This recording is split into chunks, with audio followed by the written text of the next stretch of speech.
My name is Lisa Ebersol, and I am a writer, director, actor, producer, multi-hyphenate, and I coach people like me. I was born in Washington, D.C., like downtown, and my mom worked in the government for the Department of Transportation. My dad was a lawyer, and I have a younger brother who's 2 years younger. Growing up in DC downtown, we were the only kids I knew who lived in an apartment. Like that was actually unusual. Most people that I went to school with lived in houses. So on the one hand, there was the FOMO of wanting the yard, wanting to be able to bike everywhere. And then there was the completely bizarre elevator games that we would play, like Ding Dong Ditch, ringing people's doorbells and disappearing, but then getting busted because we were the only kids in the building. So of course everyone knew it was us. I wanted to be a tennis player. I think that was the first thing I was aware of wanting to be. I was not a good student, exceptionally bad. And tennis, sports in general, things outdoors was the first area where I was like, oh, I'm good at this. I'm good at something. And that felt really good because that was not my experience most of the time in school. School was, I guess now looking back, I would say I was pretty depressed. I don't think we had that word then. I missed 32 days of fifth grade, which is kind of impressive if you think about how long the school year is. So that's how much I didn't want to go to school. I was sick and then would stretch sicknesses as far as I could to stay home and watch soap operas and I Dream of Jeannie and not go back. I didn't like wearing a uniform. I didn't like the constraints. I went to a co-ed school up until third grade and I was total tomboy, played football at recess, loved it. And then I got sent to an all-girls school where we wore little dresses. And I just did not know what to do with myself. And I was overweight and I had crazy hair and I wasn't popular and I just wanted to stay home with my TV friends. High school, I would say I took a photography class. We had the ability to take electives and that was the first art elective that I took. And I wasn't great at any other form of art, but I really loved photography and I loved being in the dark room. And I could spend an entire day in the dark room, with music on and these weird chemicals that were probably terrible for me, watching images that I took develop and getting to, see what I could make even beyond what I had seen when I took the photo. Photography was definitely the beginning for me, and I continued photography in college. And my photos got more and more directorial. I moved on from just kind of capturing what was there and started directing people and hiring actors and playing out scenes. And I was at NYU and I was actually working for a still life photographer thinking this is gonna be my career. So I interned for him. And he, God bless him, before I left said, you're at one of the best film schools in the country. You should probably take a film class because photography is getting increasingly video and digital. And so the last semester I was at NYU, I took the beginning film class and realized, oh, this is what I'm supposed to do. The photography was leading me to this, which combined my storytelling in writing and my storytelling with images into one piece. From NYU, I then took a detour, which isn't really a detour, but I went to an off-Broadway play in New York. I was in couples therapy and the couples therapist suggested that we each pick something to do. And so I picked this play that was $15. It had a critic's recommendation in Time Out New York. And I remember the day that we were supposed to go to the play, it was pouring. And just one of those days you do not, February pouring.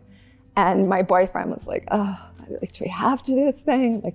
Yes, we have to do it. We have to save our relationship. And the play did not save our relationship, but I sat in that theater and thought like, okay, this is it. Like, I want to do this, whatever is happening here. So I called or emailed, somehow I got in touch with the theater owner the next day, and he was on a train to Yale because he taught there. And I said, I saw that play at your theater and I just want to do that. And he was like, okay, well, I have writing classes and acting classes. Why don't you come to one of them? And I started taking writing classes. And then one day in the writing class, we would have the actors come and read our scenes. It was really fun.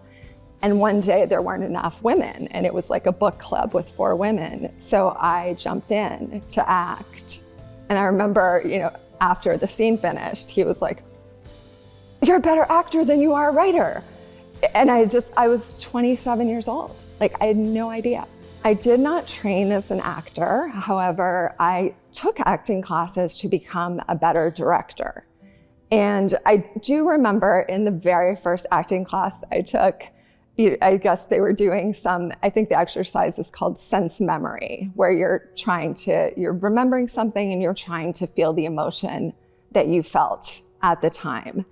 And everybody else was having a really hard time, and I was sitting there bawling. And I was aware that I had access to my emotions very easily and my childhood emotions very easily. Right now, I do more writing than anything.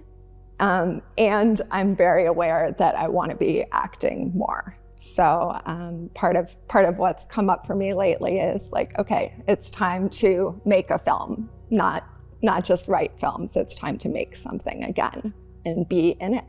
I think because I didn't start acting till age 27, I didn't have a way to act unless I wrote a part for myself. So I started writing plays, and the first one, the main part was Most Like Me, and I didn't play that part. I played kind of the naughty girl side part, and it was really fun. But then the second play, I was like, okay, I'm ready to play the lead of this play. And I try not to read reviews while I'm doing plays, but I do remember a friend read me the review, and it meant a lot to me that it said, Ebersol has cast herself as the lead and she has the acting chops to justify that decision. And I was like, okay, like, I'm not insane. Because I think there's always that feeling of like, is this just something I'm deluding myself that I have a gift for, or is it something I'm able to share with the world and have seen? So the dream role for me, I am currently writing for myself. It is a supernatural rom-com called Ghost Parents, about a character very like me who goes home to Washington, D.C. because her mom has died and the dad's ashes have been in the cabinet for 13 years. So her mission is bury the parents, bury the ashes, and sell the family home. But when the mom's ashes get delivered and both parents are physically there, they appear as ghosts and they don't want to go. And their argument to her is like, ghost family is better than no family. And she's got this non-committal guy in LA who's, and her mom's basically like, you got to lock it down and show me proof that you're going to be better off without us, or we're staying around. And the dad is just a narcissist who wants more life and, can't be cut off. So he just wants to be alive in whatever way he can. I think the biggest education for me in creating theater and film was that it didn't have to be bigger than my life experience. I think I really thought like, oh, it's this thing, it has to be more than me. Like, I'm not enough. And then I saw Issa Rae's web series, and I saw Lena Dunham's first film, and I started realizing like, oh, if it's enough to just be me and add, comedy or add supernatural, add other elements, if I'm enough, if my human story is enough, then I can do this. And that's what I'm able to do with the people I consult and coach with. Really, I have a system called Writing Through Your Authentic Lens that's really fun because it's lots of questions, 37 questions, and they answer them and we talk about them. And what's magical about the process to me is that like, I see it. I see in them what is this point of view of the world that they have that nobody else does, and they can't see it yet. So I'm able to just reflect back to them, not say something's good or bad, but just like, that's incredible. Like, I can listen to you talk about that boy you were in love with at the playground all day long. Like, who doesn't want to talk about that guy? And it's, I think what's exciting for people is, oh, I have it in me. I just need a way to bring it out. And I'm helpful. I'm able to help them bring it out. People come to me, I would say beginners don't come to me. Generally, I get either people who have been at it for a while and not getting the results that they want, or people who have been successful in one area of the industry, maybe as playwrights or TV writers, and they're wanting to transition to another and need a new current, sample of what they're capable of in that field. I've worked with a lot of multi-hyphenates, unsurprisingly, people who were primarily writers but had acted and wanted to then make kind of their showpiece that starred them and make it themselves. I've also worked with people in completely other industries who have a dream of making a film or writing a script and are in their 50s or even 60s. And it's like, okay, if I'm gonna do this, it's now or never. And they haven't always written a script, but usually those people have written, I've gotten a lot of journalists, something kind of adjacent. So that's been really fun too, to get to take someone on a totally new journey at a time in your life when you're supposed to be kind of coasting, I guess. I definitely think in being the person who's able to reflect to them why they're so special and why their voice is worth being heard, that I never had anyone to do that for me as a kid. So I think that is very meaningful to me. And in terms of, I guess I never thought of myself as a leader. I never was a leader. I was probably trying to be in the middle so no one noticed me growing up. And this puts me in the position of leader and I would say guide. I'm not there to show them what to do or how it's done. I'm there to reflect to them how incredible they are and give them a method for channeling that into their creative work. I found my way to Arlan in an incredible way. I was the guest of the CEO of one of her portfolio companies, Seed and Spark for Backstage Capital. I was Emily Best's guest at Your First Million Live. And I had no idea who Arlan was, but I got this text from Emily that said, hey, I'm coming into town unexpectedly to go to this incredible Arlan Hamilton event where I'm presenting and I can bring a guest. Do you want to come? And I said, yes. That experience at Your First Million, everything Arlan has brought to me has been energy. And it started that day. It's not that I'm an entrepreneur, it's not that I'm a venture capitalist, but, well, I am an entrepreneur.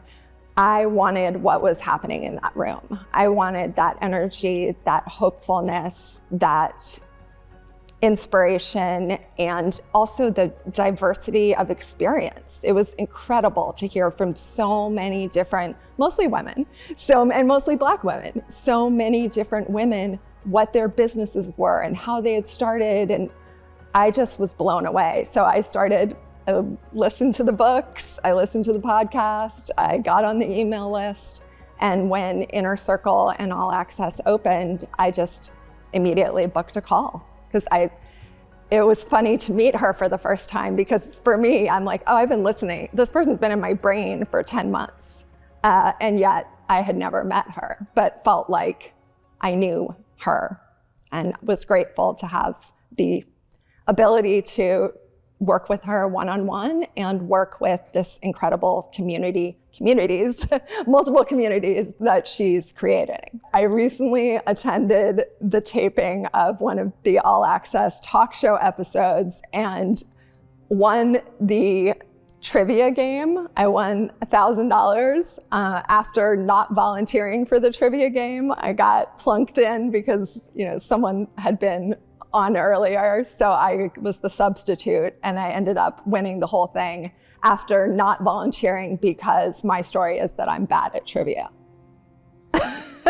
Because my family plays Jeopardy and I never know the answers. But this was like cool trivia. I'm good at cool trivia, business trivia, pop culture trivia, that trivia I've got. If someone is thinking of joining All Access, do it. First of all, do it because you cannot know what the experience of being in All Access is without being in All Access.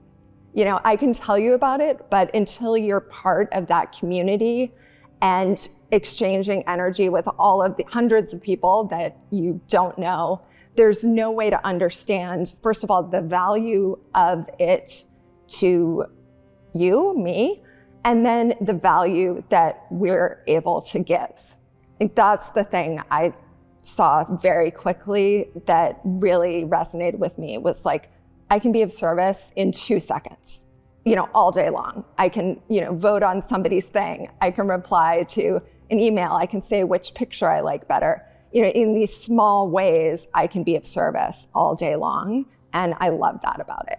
My assignment, I think, is twofold. The personal generational family assignment I have is very clear to me. Both of my parents were artists who were not allowed to be artists. My dad he was born during the Great Depression. He was older. He grew up very poor. And he did the GI Bill, hitchhiked to Mississippi, got himself a college education. And then he had to make money. He didn't have time to pursue writing, which was a dream of his. And in the last 6 months he was alive, he took a writing class, like a short story writing class. And I got to see that. And then my mom got a scholarship to William and Mary, an academic scholarship, but she wanted to be a painter. And her dad said he wouldn't cover the gap between the scholarship and the tuition unless she was a nurse or a teacher. And she didn't want to be either of those things, so she dropped out and moved to DC at age 19, which I can't imagine. But then had to make a living and support herself and continued in this very stable and good government job for her whole life. So I feel like the privilege that they've given me is that I have the choice to fully explore my artistic abilities in every aspect of my life. So I do that for myself, but also because I'm aware that they couldn't.